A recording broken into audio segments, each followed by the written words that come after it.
Olá, eu sou a Luísa aqui do canal, sou estudante de psicologia, estou no 10º período e hoje nós vamos falar sobre um assunto um tanto polêmico, dependência digital.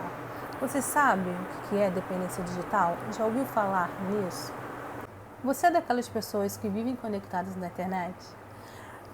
Assim que acordou de manhã, você já vai, pega o celular para ver alguma coisa sem motivo aparente. E não consegue ficar fora das redes sociais? A internet, ela pode ser potente para o crescimento humano, mas também pode atrapalhar bastante o desenvolvimento cognitivo e social do ser humano. Eu fui um pouco mais a fundo e fui pesquisar sobre o que é dependência digital.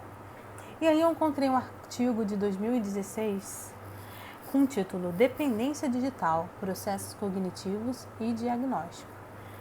E esse artigo é muito interessante, que ele é do Simpósio Nacional da Associação Brasileira de Pesquisadores de Cybercultura, ou seja, são pesquisadores que se dedicaram exclusivamente para pesquisar sobre a cultura da internet.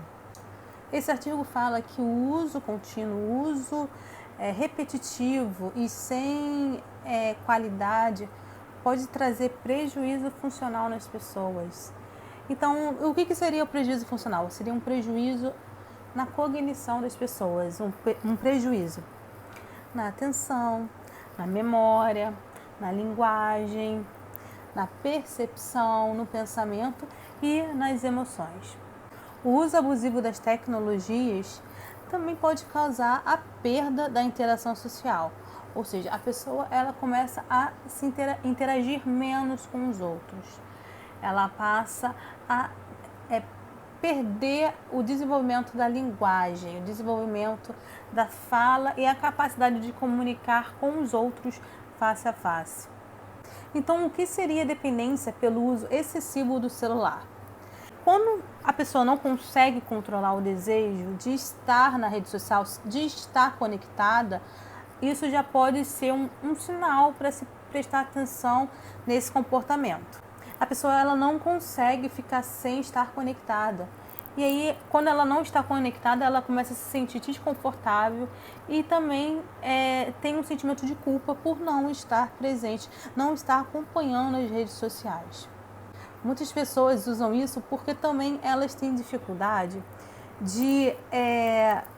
das interações sociais. Então, quando elas estão conectadas à internet, elas sentem um certo alívio, né? Porque elas se comunicam pela escrita, se comunicam pelas redes sociais, né? Não tem aquele encontro pessoal, né? Encontro face a face. E aí ela libera uma tensão, né, da ansiedade. A pessoa geralmente fica ansiosa, né, que quando tem fobia social, ela fica ansiosa pelo encontro com o outro. Essa dependência digital, ele vai reduzir essa tensão da ansiedade, da depressão e da falta de habilidade social de se comunicar, como eu falei, de se comunicar frente a frente com o outro, de se comunicar face a face. Só que isso pode trazer prejuízos tanto psicológicos para a pessoa, quanto fisiológicos no corpo. Dificuldade para dormir, agitação, né? Ela tem alteração do horário de sono e também ela vai ter problemas relacionados a relações pessoais dela, interpessoais e inclusive no trabalho.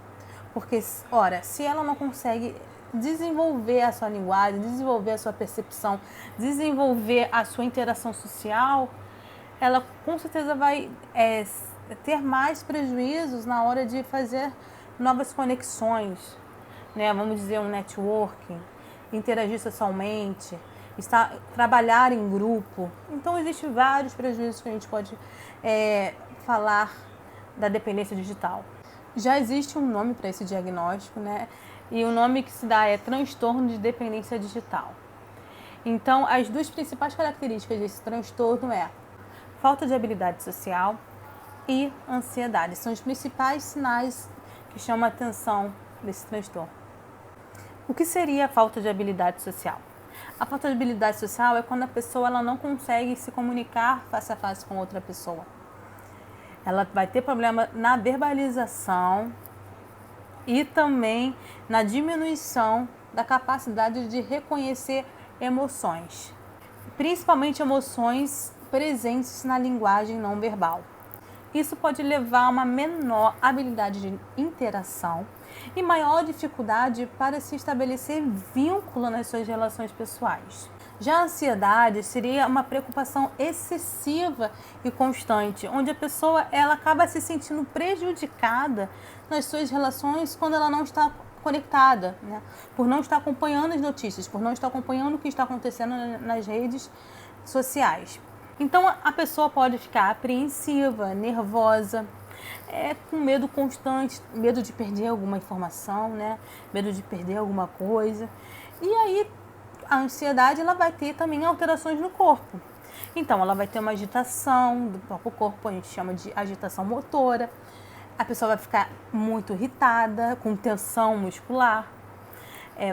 Ela pode ter suor excessivo, fadiga, né? O cansaço mesmo, um cansaço pesado até, e insônia, além de outros sintomas. O diagnóstico para esse transtorno de dependência digital vai depender dos sinais e sintomas que a pessoa apresenta, sendo que ela tem que apresentar pelo menos 3 sintomas por um período de 4 a 6 meses. Então, quais seriam esses sintomas? O uso excessivo das redes sociais, o comprometimento das atividades funcionais do indivíduo, como a alimentação, do sono, da higiene pessoal, entre outros. Também vai haver perda da capacidade de comunicação, como já foi falado aqui, principalmente comunicação face a face. Essa pessoa vai começar a se esquivar das atividades diárias, como trabalho, atividade escolar e de vínculos sociais. Começa a apresentar inquietação e irritabilidade quando não estiver conectado. Também pode aparecer sintomas no corpo, como a agitação motora, a pessoa começa a ficar muito agitada. Como eu já falei, suor excessivo, fadiga, né, aquele cansaço, uma tensão muscular. Incapacidade também de controlar os impulsos pela conectividade, principalmente quando tiver essas tecnologias perto da pessoa. E a perda da percepção do tempo quando ela estiver conectada.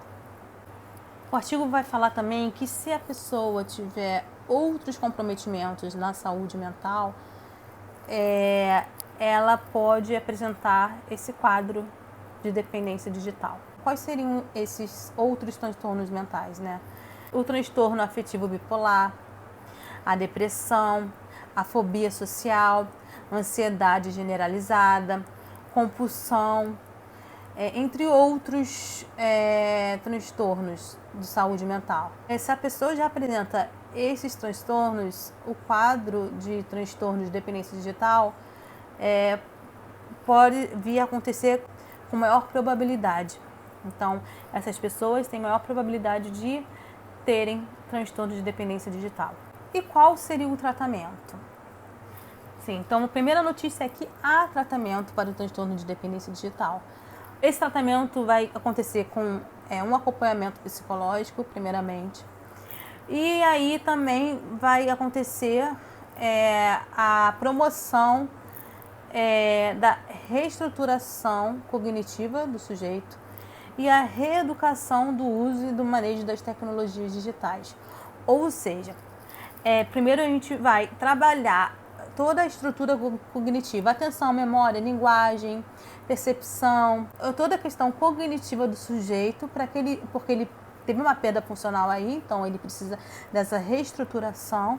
E para além disso, também uma reeducação, uma reorientação em relação ao uso das tecnologias digitais. Então, durante esse processo, irá se enfatizar a diminuição do uso gasto no acesso à tecnologia, né, no acesso às redes sociais. Então, ele começará a se perceber quanto tempo ele gasta online. E aí também se trabalhar as suas relações sociais, né? A gente vai trabalhar junto com o sujeito para ele estar mais presente nas suas relações sociais, né? Para ele estar mais presente de forma presencial mesmo, trocando face a face com o outro, né? Para estar fortalecendo as suas relações sociais, fora das tecnologias digitais.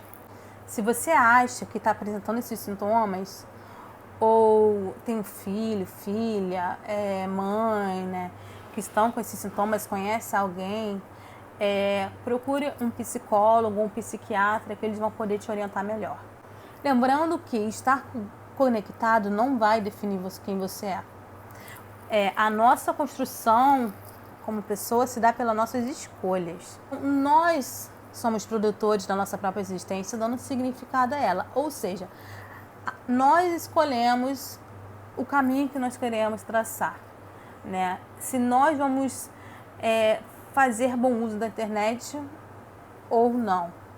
Se nós vamos ter internet nos servindo ou se nós serviremos a internet. Nós fazemos essa escolha. Então, quem que você quer ser? Aquele que existe para redes sociais ou aquele que as redes sociais existem para você? Essa é uma escolha sua. Você quer ser ativo ou passivo nessa escolha? Pare para pensar, então, e se decida. Fica aqui meu recado. Tchau.